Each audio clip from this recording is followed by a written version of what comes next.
دوست دارم یه نفر از این آدم که زیر کامنت رو فوش میده الان بلنش با اسلحه بزن تو قلب من دیگه ضد گلوله من نپوشیدم خواهیش دارید بفرمایید منتظرم بارون بیاد تو روز بارونی برم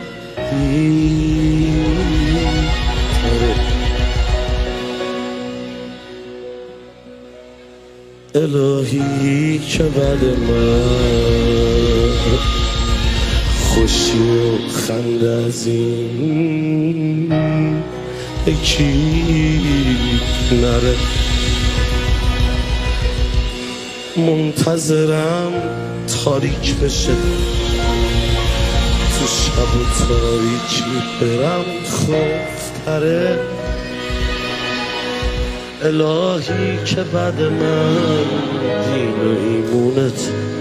سمت کفر نره